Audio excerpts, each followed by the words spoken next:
नमस्कार।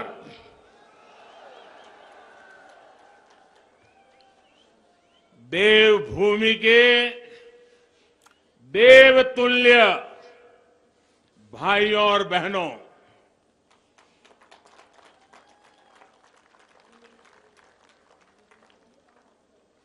मैं देख रहा हूं कि आम सभा हमारी कभी कभी होती है, लेकिन आज मैं देख रहा हूं 4 मंजिला आम सभा है।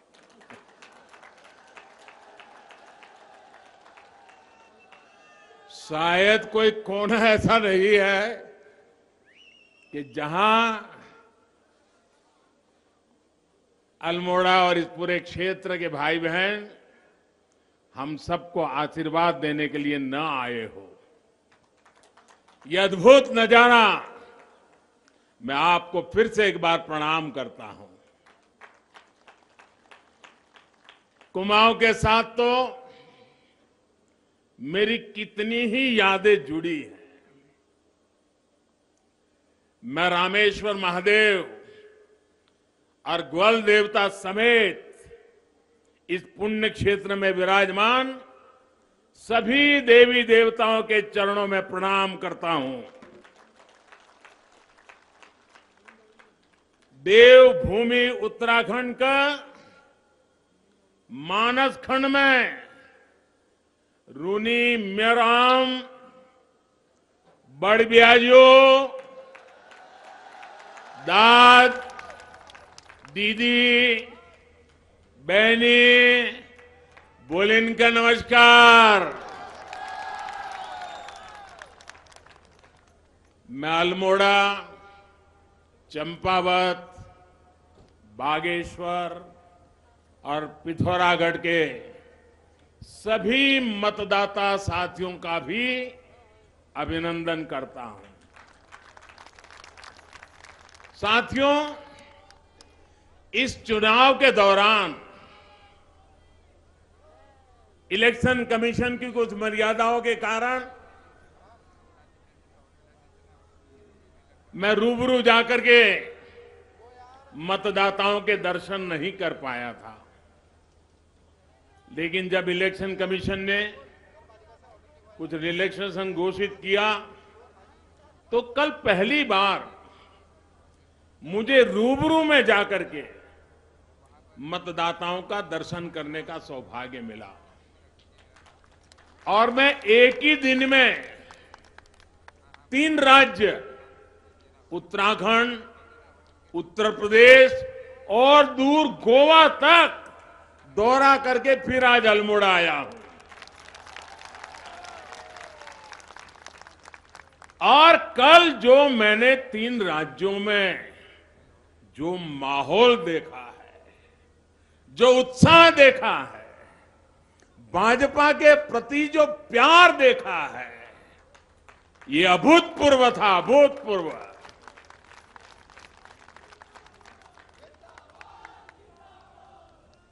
और मैं देख रहा हूं कि मतदाता कभी अच्छे कामों को भूलते नहीं है, अच्छे इरादों को भूलते नहीं है, और कभी भी नेक नियत वालों का साथ छोड़ते नहीं है। ये मैंने कल देखा है। जो दृश्य मैंने देखा है, इससे साफ है इस चुनाव को भाजपा से ज्यादा जनता जनार्दन लड़ रही है। भाजपा को दोबारा बिठाने के लिए मेरी माताओं बहनों ने कमर कसी हुई है, मेरे नौजवानों ने कमर कसी हुई है, मेरे छोटे छोटे किसान मैदान में उतरे हैं, जनता खुद जुट गई है। उत्तर प्रदेश में कल पहले चरण के मतदान में भी भाजपा के लिए जबरदस्त उत्साह का वातावरण रहा। कल का मतदान, लोगों का उत्साह, लोगों की एकजुटता, मैं उत्तर प्रदेश का कल का जो मतदान हुआ है, मैं कहता हूं भारतीय जनता पार्टी पुराने सारे रिकॉर्ड तोड़ करके जीतने वाली है वहां। और मैं जो लोग निराशा फैलाने में लगे रहते हैं, जिनको भारतीय जनता पार्टी की कोई भी चीज अच्छी नहीं लगती है, उनको भी कहता हूं कि अगर उत्तराखंड के संबंध में भी आपके मन में कोई आशंका है तो ये मेरे अल्मोड़ा में आकर के देखिए जरा। दूर दूर ऊपर पहाड़ियों की चोटियों पर मैं चारों तरफ ये जन सागर देख रहा हूं, जन सैलाब देख रहा हूं भाइयों। यही दिखाता है कि फिर एक बार भाजपा सरकार, फिर एक बार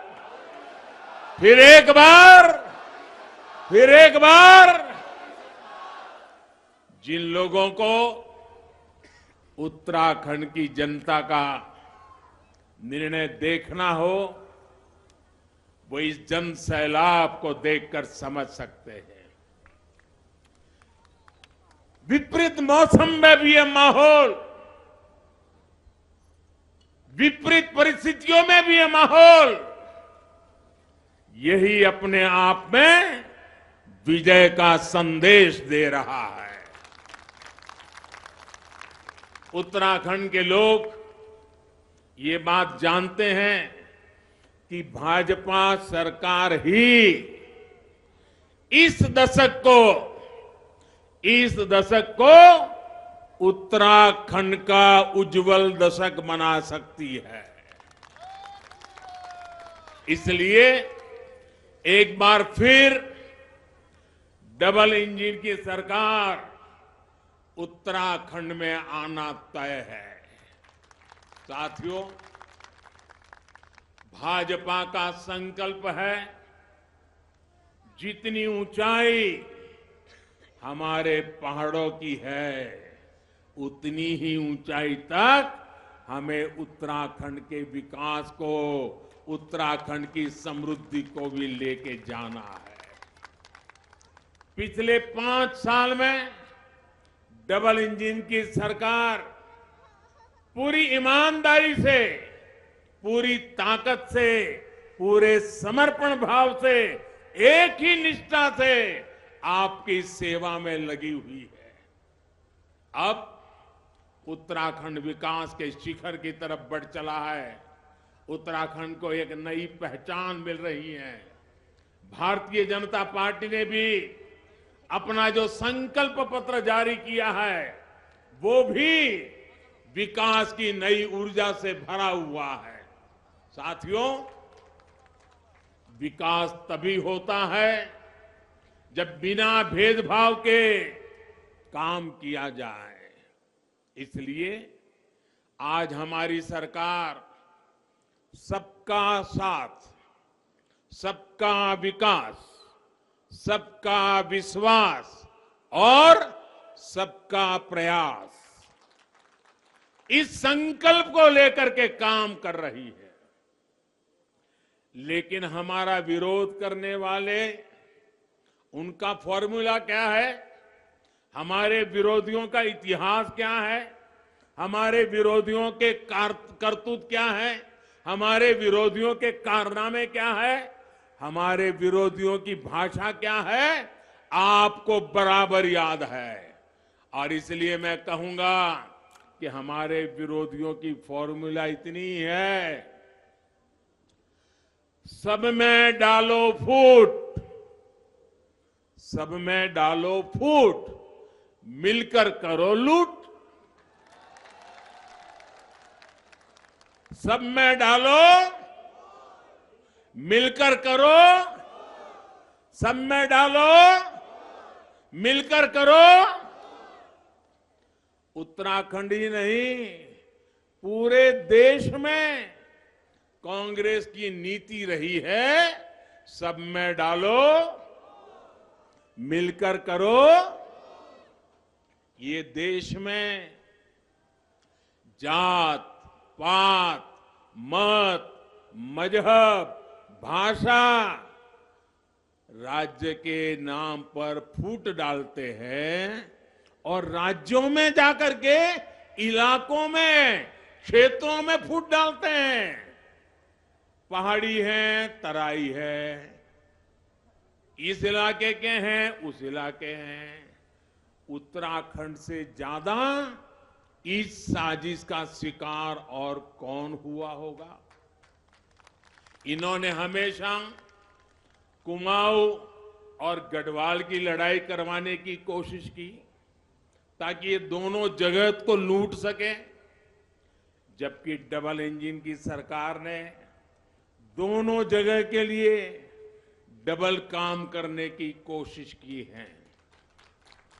चाहे तराई का क्षेत्र हो, चाहे पहाड़ी क्षेत्र हो, चाहे कुमाऊं हो, चाहे गढ़वाल हो, हमारे लिए तो पूरा उत्तराखंड देवभूमि है। यहाँ का एक एक बच्चा हमारे लिए देवतुल्य है। हमारी यहाँ की माता है, हमें आशीर्वाद देती रहती है।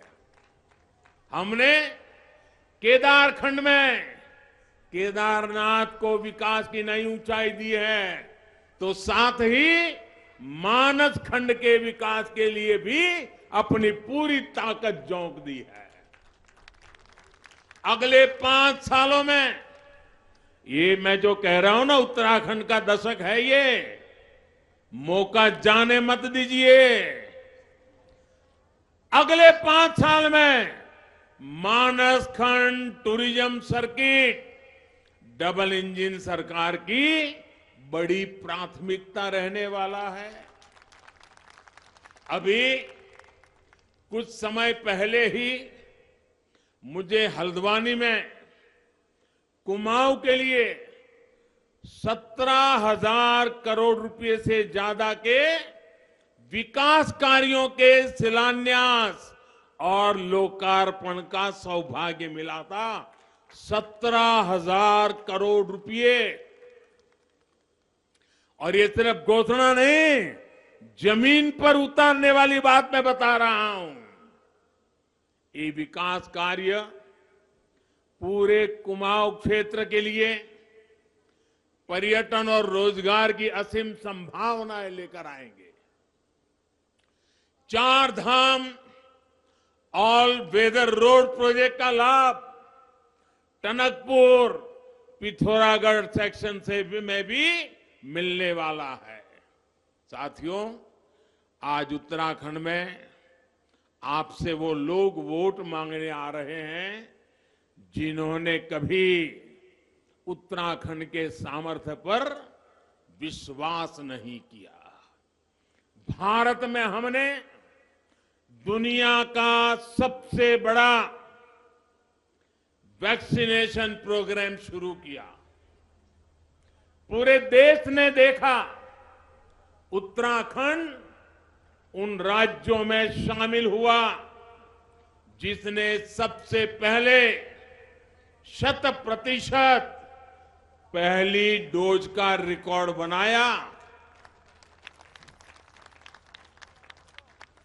और टीके पर टोका टोकी करने वाले ये लोग क्या कह रहे थे, आपको याद है ना?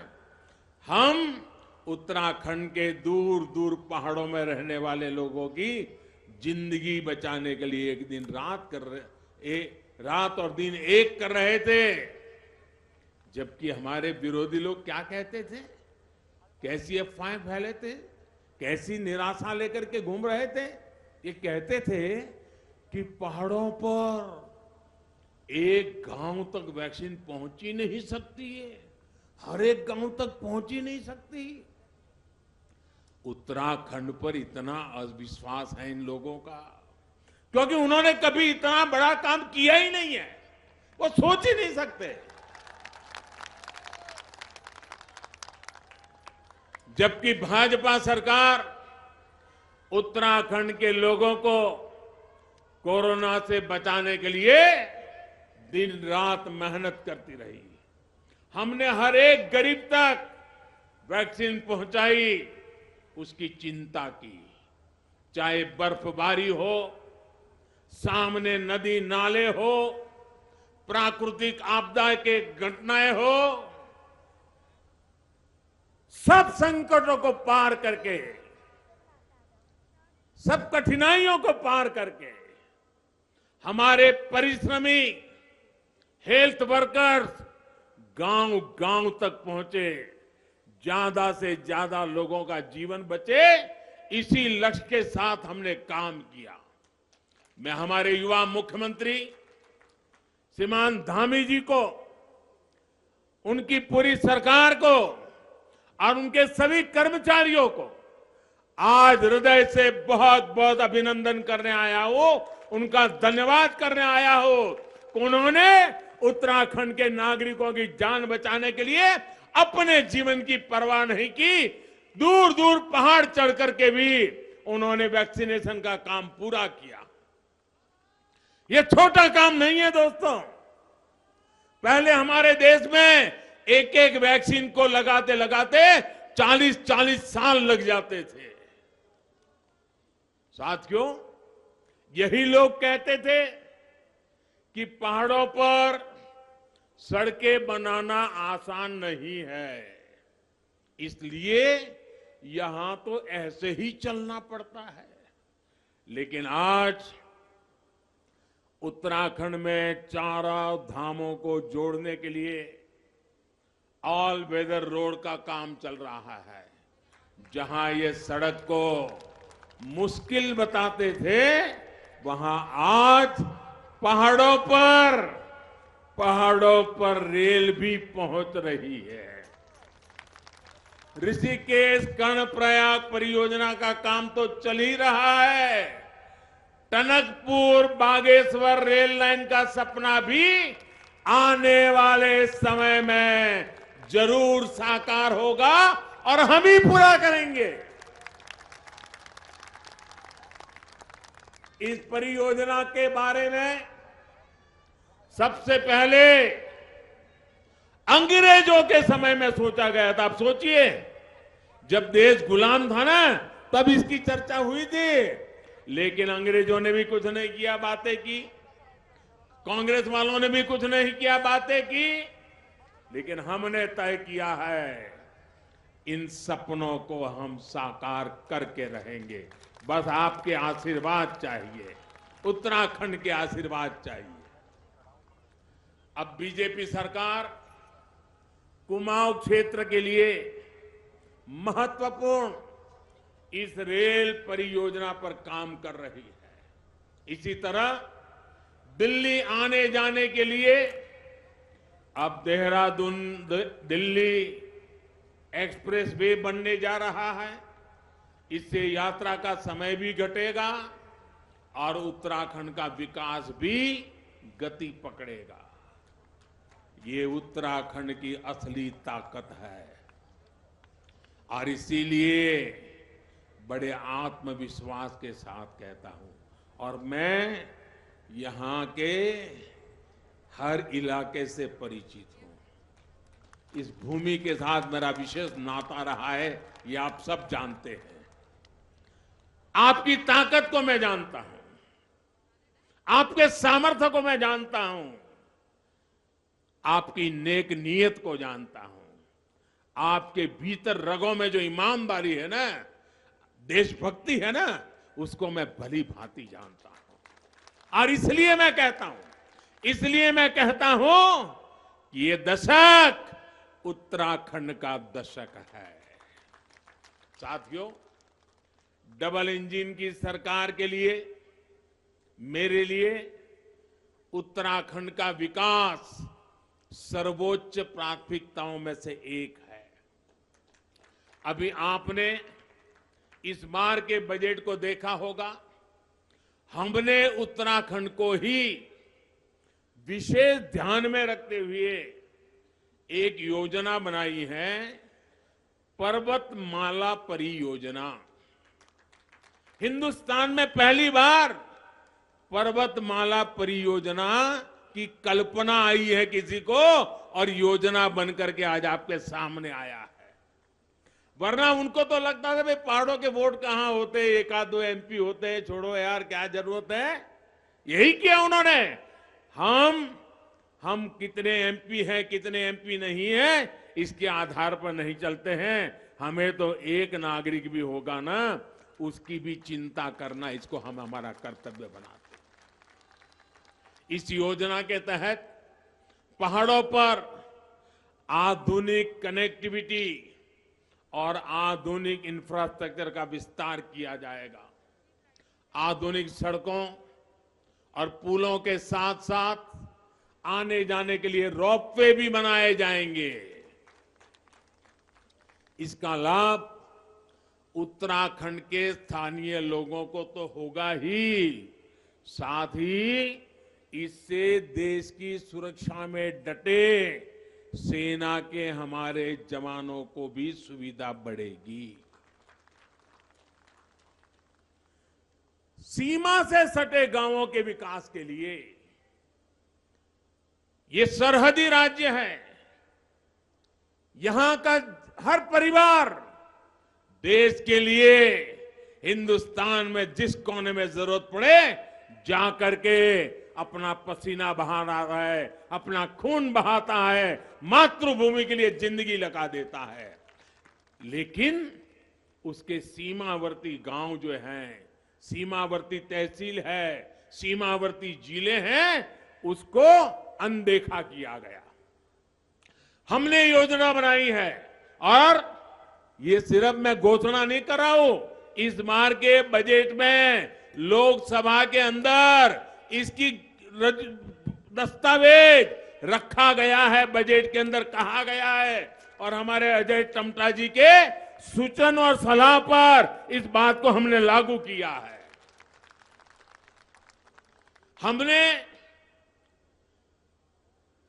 अजय टम्टा जी जैसे हमारे सीमावर्ती क्षेत्रों के नेता हैं, उन्होंने बहुत विस्तार से इस बात को मुझे समझाया और उसी का परिणाम है कि आज हम इस योजना को लेकर के आए हैं।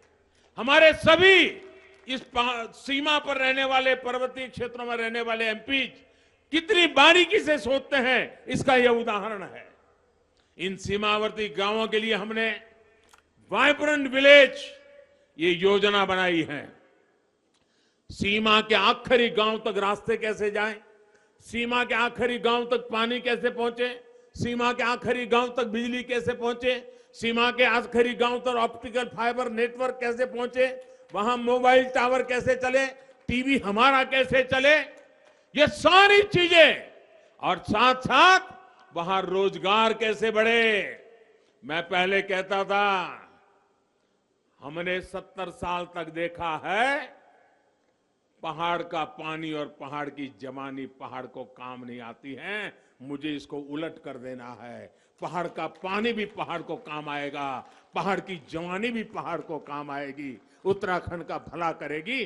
और इसके लिए हमने विशेष अभियान चलाया है। इतना ही नहीं, हमने बॉर्डर के जो डिस्ट्रिक्ट हैं वहां एनसीसी स्कूलों में चालू करने का निर्णय किया है। इसके कारण हमारे नौजवानों की एक स्पेशल ट्रेनिंग होगी, अपनी कैरियर के लिए काम आएगा। इतना ही नहीं, आज हमारे देश में बहुत कम मात्रा में सैनिक स्कूल है, बहुत कम मात्रा में सैनिक स्कूल है। हमारे युवा नौजवान, पढ़े लिखे नौजवान ऊंचे पदों पर जाने की क्षमता रखते हैं, उनको तैयार करने के लिए सैकड़ों नए सैनिक स्कूल बनाने का भी हमने निर्णय किया है। वो हमारे देश के जवानों के लिए, देश के नौजवानों के लिए कितना बड़ा काम होने वाला है। और इन सब कामों के कारण गांवों से जो पलायन होता है, सीमा के गांव जो खाली हो जा रहे हैं, उसको रोकने में, उसको वाइब्रेंट बनाने में, टूरिस्टों की वहां आना जाना शुरू करने में हम आगे बढ़ने वाले हैं। साथियों, कुमाऊं को तो वैसे भी मंदिरों का स्थान कहते हैं। यहां की खूबसूरती, यहां की प्राकृतिक आभा किसी दैवीय आशीर्वाद से कम नहीं है। अल्मोड़ा का कटारमल सूर्य मंदिर ही लीजिए, अगर इस पर ध्यान दिया गया होता ओडिशा के कोणार्क सूर्य मंदिर की तरह यहाँ भी देश विदेश से पर्यटक आते। हमने कटारमल सूर्य मंदिर को उसकी पहचान देने का संकल्प लिया है। स्वदेश दर्शन योजना के तहत हमारी सरकार कटारमल में काफी कार्य कर चुकी है। 10 मार्च को डबल इंजन की सरकार बनने के बाद इन कार्यों का और विस्तार किया जाएगा। यहां सुविधा होगी, विकास होगा, तो देश दुनिया से पर्यटक यहां आएंगे। इसी कारण आपकी राज्य सरकार धामी जी के नेतृत्व में Bharatiya Janata party home stay योजना उसको बहुत बढ़ावा दे रही है। और मुझे कुछ समय पहले वीडियो कॉन्फ्रेंस के माध्यम से ये जो होम स्टे चलाने वाले परिवार हैं, उन परिवारों से मुझे वीडियो कॉन्फ्रेंस से बात करने का मौका मिला था और मैंने देखा कि कितना बड़ा सामर्थ्य उनके अंदर आया है। कैसे होम स्टे की ताकत वो समझते हैं और कैसे अपने छोटे से घर में भी उन्होंने यात्रियों के लिए होम स्टे का पूरा व्यवस्था करके एक नया आर्थिक क्षेत्र खोल दिया है। होम स्टे पर्यटन और रोजगार के क्षेत्र में एक बहुत बड़ा उभरता हुआ व्यवसाय है और ये होम स्टे में सबसे ज्यादा सम्मान, सबसे ज्यादा कौशल्य हमारी माताओं बहनों का लगने वाला है। आप कल्पना कर सकते हैं, हमारी माताएं बहनें पहाड़ों में बहुत काम करती। पहाड़ों में माताएं बहनें जो काम करती है ना, वो शहर की महिलाओं को पता भी नहीं है कितनी मेहनत करती है हमारी माताएं बहनें। 10 मार्च के बाद धामी जी की सरकार यहां के पर्यटन को बढ़ाने के लिए और तेजी से काम करेगी। कुमाऊं महान खोजकर्ता पंडित नैन सिंह और पंडित किशन सिंह की धरती है। उनकी विरासत को भी पूरे सम्मान के साथ आगे बढ़ाया जाएगा। साथियों, उत्तराखंड के लिए एक तरह से इस चुनाव का एक और महत्व है। आपको तय करना है।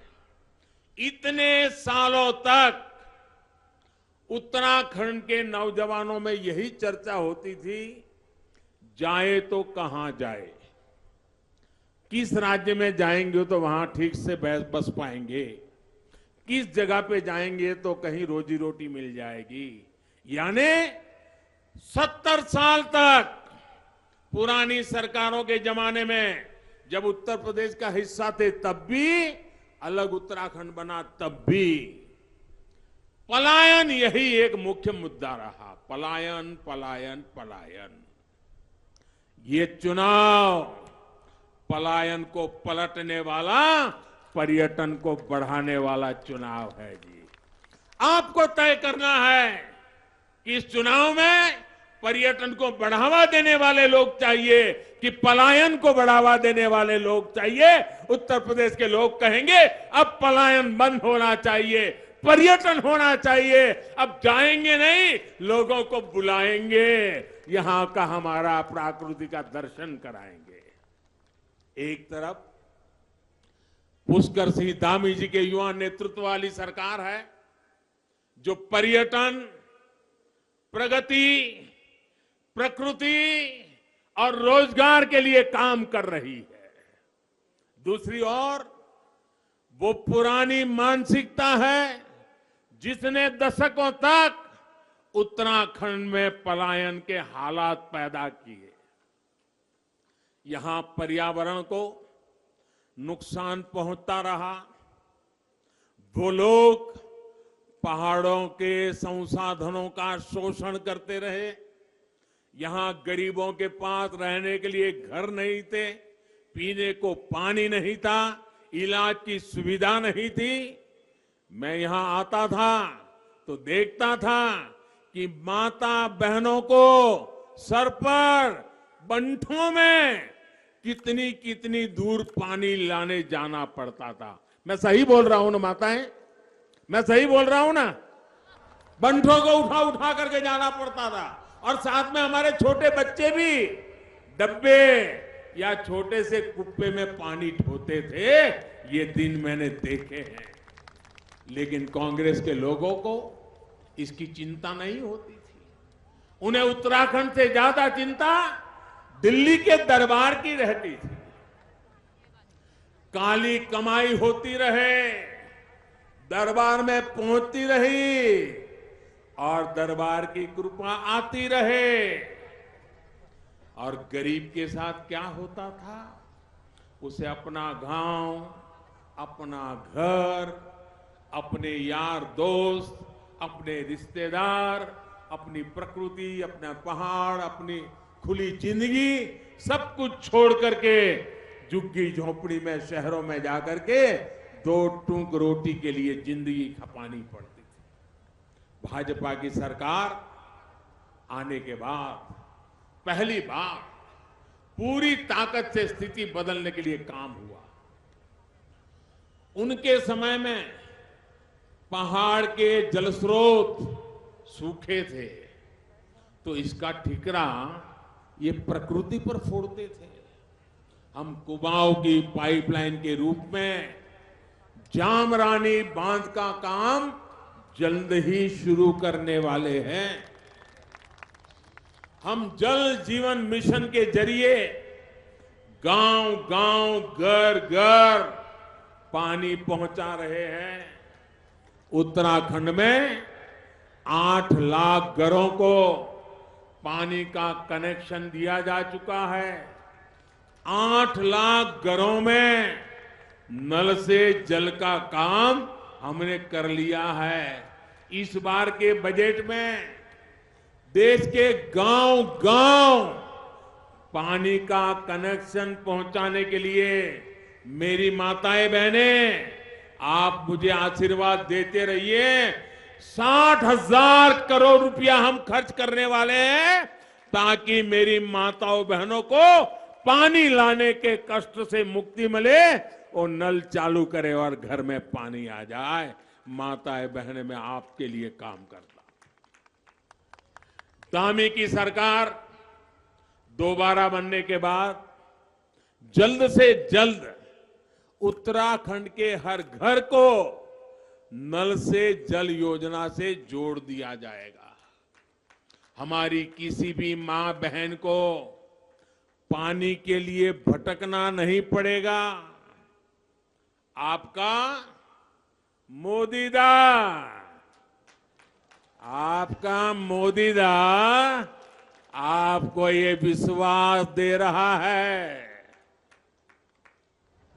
साथियों, पहाड़ के जल स्रोतों को बचाने के लिए, पर्यावरण के लिए भी कई मोर्चों पर काम चल रहा है।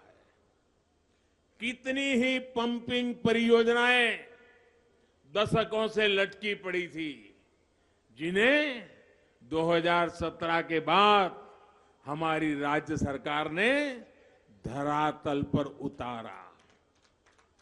इस काम में सरकार की आस्था जुड़ी है।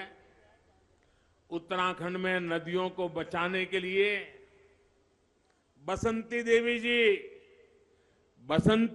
जी ने जो काम किया है, बसंती देवी जी के इस काम को पूरे हिंदुस्तान को गौरव हो ऐसा काम किया है। और इसलिए इस बार जब पद्म पुरस्कार दिए, तो हमारे इस उत्तराखंड की बसंती देवी जी जैसे व्यक्तित्व को हमारी सरकार ने हाल में ही पद्म पुरस्कार से सम्मानित किया गया है।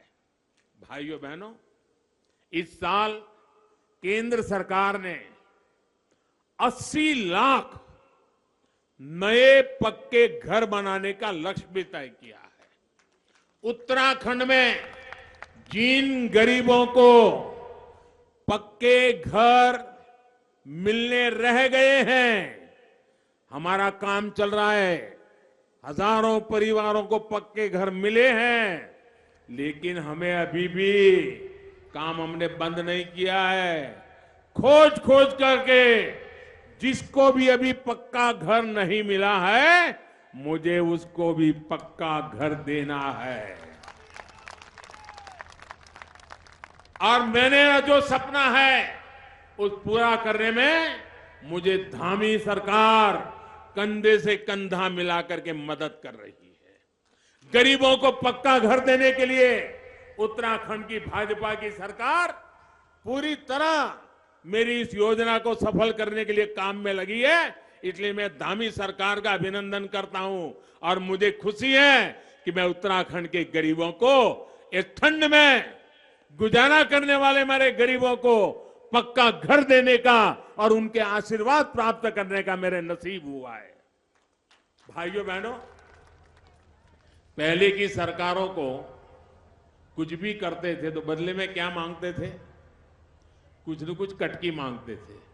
कोई नेता आ जाता था, कोई ऐसे ही बिचौलिया आ जाता था, देखो इतने लाख का मकान मिलने वाला है, लेकिन 10,000 मुझे देना पड़ेगा, 15,000 मुझे देना पड़ेगा, तो आपको मकान मिलेगा।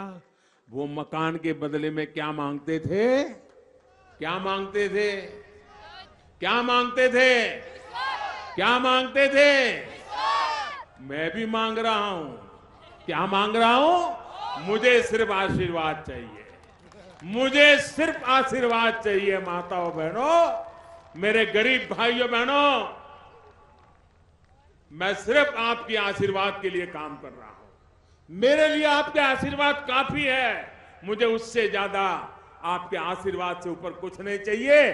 और जब आप कमल पे जाकर के बटन दबाते हैं ना, तो उस आशीर्वाद की ताकत भी बहुत बढ़ जाती है।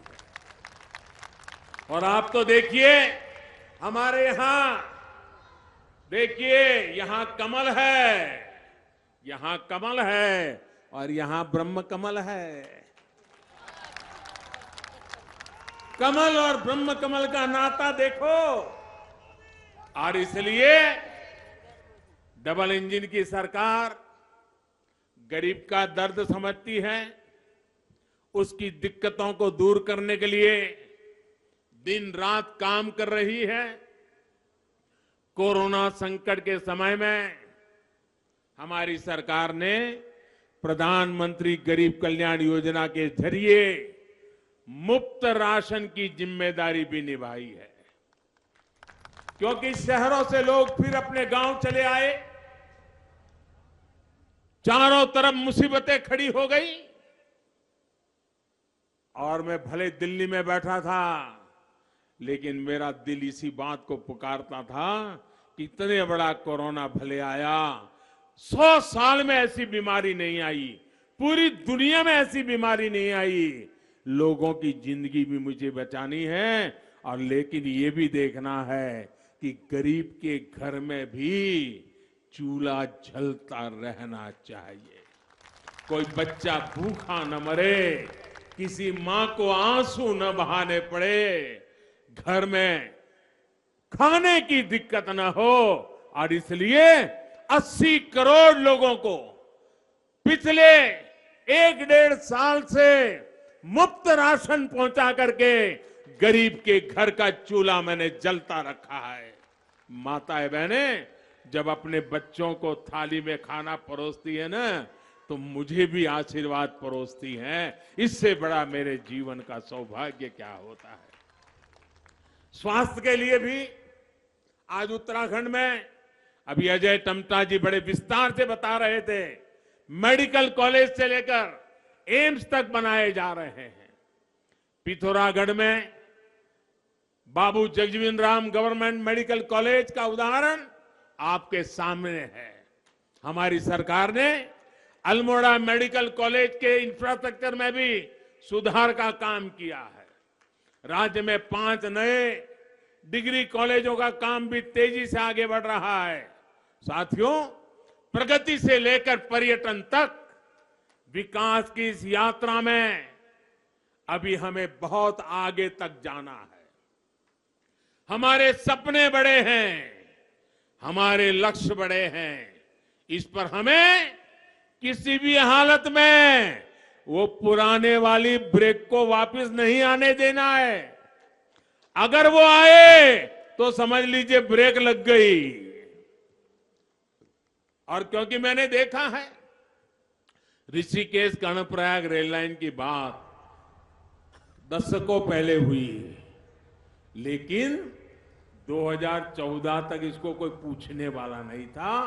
आपने जब मुझे 2014 में सेवा करने का सौभाग्य दिया तो हमने तेज गति से काम शुरू किया और 2017 में जब यहां डबल इंजन की सरकार आई तब तो मेरा काम करने का हौसला भी बुलंद हो गया, काम करने की गति भी बढ़ गई। और जो सोचते थे कभी पहाड़ों में रेल आएगी नहीं, आप देखना, आपकी आंखों के सामने देखोगे पहाड़ों में एक रेल नहीं अनेक रेल आने वाली हैं, इस क्षेत्र में भी आने वाली है।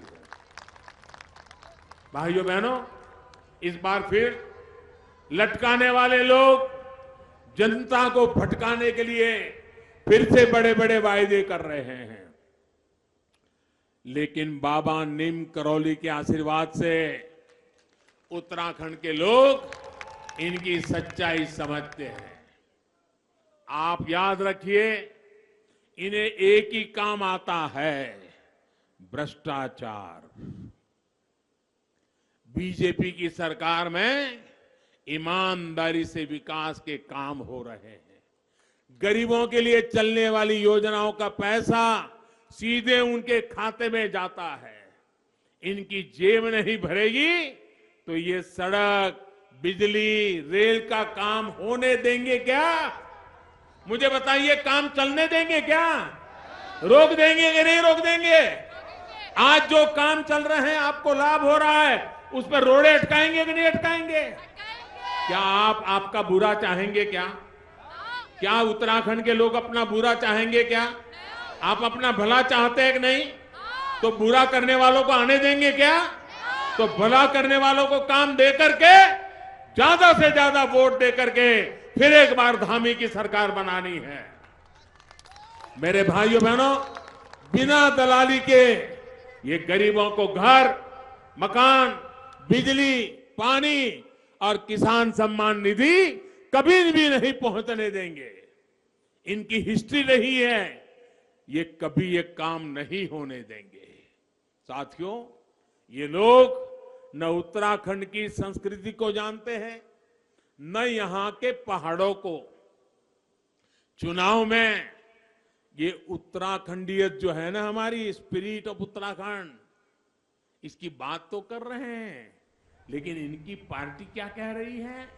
मैं हैरान हूं। ये लोग सोचते हैं उत्तराखंड की वीर माताएं, यहां के वीर बेटे बेटियां, इनकी भाषा से मेरे मन में सवाल आता है। मुझे उत्तराखंड के लोग जरा जोरों से बताइए, क्या आप डरते हैं क्या? आप कभी डरते हैं क्या? आप किसी से भी डरते हैं क्या? किसी भी संकट से डरते हैं क्या? आपके बेटे जो सीमा पर देश की रक्षा करते हैं, वो दुश्मन की गोली से भी डरते हैं क्या? अब देखिए, कुछ लोग बोल रहे हैं, आपको आकर के सलाह दे रहे, डरो मत, डरो मत। अरे डरना शब्द भी सुना है क्या कभी आपने? अरे डराने वालों को डराने की ताकत मेरे उत्तर प्रदेश के 2-2 साल के बच्चों में रहती है। क्या बात करते हो? इन्हें इतना भी नहीं पता, डरना उत्तराखंड के खून में ही नहीं है। यही है उत्तराखंड, और यही है उत्तराखंडियत को लेकर हमारी समझ और उनकी समझ है। आकर के समझा रहे हैं आपको, डरो। अरे उत्तराखंडी की कभी डरता नहीं है जी, अरे मुसीबतों में भी डरता नहीं है। जिस उत्तराखंड के हर घर से सेना के वीर जवान निकलते हैं, जिस उत्तराखंड की संतानें दुश्मन की गोली, गोलों और तोपों के सामने नहीं डरते, उनके नाम के आगे ये लोग डर जोड़ रहे हैं। मैं कांग्रेस के लोगों से कहूंगा, उत्तराखंड से जुड़ाव नहीं है, आप उत्तराखंड की जमीन से जुड़े नहीं है, आप उत्तराखंड को जानते नहीं है। ये तो हमें पता चलता है। इसका तो पूरे उत्तराखंड को अनुभव भी है। लेकिन कम से कम उत्तराखंड के बारे में जरा कुछ पढ़ लिख करके आया करो, कुछ जरा समझ करके आया करियो। इनको डरपोक मत कहिए, ये बहादुर लोग हैं, बहादुर। ये डरपोक कह करके आप मेरे उत्तराखंड के जवानी का अपमान करते हो। ये वो डरपोक कह करके आप उत्तराखंड के मेरी वीर माताओं का अपमान करते हो। डरपोक कह करके आप उत्तराखंड के हर भविष्य को देखने वाले वीर परिवारों का अपमान करते हो, और उत्तराखंड ऐसे अपमान को कभी सहन नहीं करेगा। साथियों, ये लोग किस तरह से झूठ और धोखे की राजनीति करते हैं, ये आपसे बेहतर कौन जानता है। जो लोग हमारे सैनिकों के लिए 1 रैंक 1 पेंशन की मांग को दशकों तक रोक रहे, उसमें रोड़ा बने रहे, जो लोग सर्जिकल स्ट्राइक और गलवान में सेना के शौर्य पर सवाल उठाते रहे, जो पार्टी देश के पहले सीडीएस स्वर्गीय जनरल बिपिन रावत जी को गुंडा कहती थी। अरे कोई फौजी को कुछ भी कहोगे, अरे फौजी 40 साल पहले रिटायर्ड हुआ होगा, तब भी वो खड़ा हो जाएगा अगर फौजी का अपमान किया तो। ऐसी बदली भाषा का इस्तेमाल करती थी वो। आज सैनिकों की बात करने का दिखावा कर रहे हैं। साथियों, आपको भूलना नहीं है, ये वो लोग हैं जिन्होंने अपनी सियासत के लिए दशकों तक उत्तराखंड राज्य की मांग का गला घोंटा था। ये सपना तब पूरा हुआ था जब केंद्र में हमारे अटल बिहारी वाजपेयी जी की सरकार थी। अटल बिहारी वाजपेयी जी ने उत्तराखंड बनाया। ये लोग उत्तराखंडियत की बात करने वाले लोग बातें कुछ भी करें, वो तो उत्तराखंड को खंड खंड करने वाले, उत्तराखंड को टुकड़े टुकड़ों में देखने वाले लोग हैं। अब तो देवभूमि में यूनिवर्सिटी के नाम पर भी, यूनिवर्सिटी के नाम पर शिक्षा जैसे पवित्र काम में तुष्टीकरण का जहर घोलने की बातें सुनाई दे रही है। हमें इस विभाजनकारी सोच से देवभूमि की पवित्रता को नष्ट नहीं होने देना है। मैं इन्हें बताना चाहता हूं, उत्तराखंड आस्था की धरती है, ये आडंबर को स्वीकार नहीं करती है। ये उत्तराखंड ये तपस्या की भूमि है, यहां झूठ और पाखंड फलीभूत नहीं होते हैं। इसलिए मैं आप सबसे आह्वान करता हूं, इन्हें उत्तराखंड की विकास यात्रा में बाधा नहीं बनने देना। हमें उत्तराखंड के सम्मान की भी रक्षा करनी है, उत्तराखंड के विकास को भी बचाना है। आप देखिए, हिंदुस्तान की सबसे पुरानी पॉलिटिकल पार्टी, क्या हाल हो गया है उसका। इस पार्टी का कोई नेता उत्तराखंड में वोट मांगने के लिए आया क्या? सिर्फ 2 भाई बहन, एक परिवार के 2 भाई बहन घूमते फिरते हैं। इतना बड़ा देश, उनका कोई नेता नहीं आता है। क्यों भाई? इतने सालों पुराने, कितने पुराने मुख्यमंत्री हैं, पुराने कितने केंद्र के मंत्री रहे हैं, पुराने कितने उनके गवर्नर रहे, और 50-60 साल में कितनी बड़ी भरमार है उनके पास। कोई नहीं आ रहा है, कोई। सिर्फ ये 2 भाई और बहन, क्योंकि उनको कांग्रेस नहीं बचानी है, परिवार बचाने के लिए निकले हैं। उत्तराखंड का तो सवाल ही नहीं है, देश की इनको चिंता नहीं है। उनकी पार्टी के लोग उनके पास नहीं आ रहे हैं, उनकी पार्टी के लोग आपके पास नहीं आ रहे हैं, तो आपका भला कैसे कर सकते हैं भाई? आप मुझे बताइए, कांग्रेस के पास कुछ बचा है जो आपको काम आए? कुछ बचा है क्या? नहीं बचा है ना? तो इनके पास जाकर के क्या मिलेगा जी? क्या मिलेगा? और इसलिए जब आप 14 तारीख को वोट देने के लिए जाएं, तो ये जरूर याद रखें, कमल के लिए आपका हर एक वोट इस दशक को उत्तराखंड का दशक बनाएगा। ठंड कितनी ही क्यों न हो, आज जैसे धूप खिली है वैसी धूप खिले या न खिले, कमल खिलना चाहिए। 14 तारीख को कमल खिलना चाहिए और ब्रह्म कमल वाला कमल है ये। हम ब्रह्म कमल वाले लोग हैं। याद रखिएगा, पहले मतदान फिर जलपान, पहले मतदान फिर जलपान। इसी विश्वास के साथ आप सभी का बहुत बहुत धन्यवाद। इतनी बड़ी तादाद में आकर के आपने आशीर्वाद दिए, मैं आपका हृदय से बहुत बहुत आभार व्यक्त करता हूं। जय गोलजू महाराज, जय भगवान बागनाथ, जय मां नंदा, भारत माता की, भारत माता की, भारत माता की। बहुत बहुत धन्यवाद।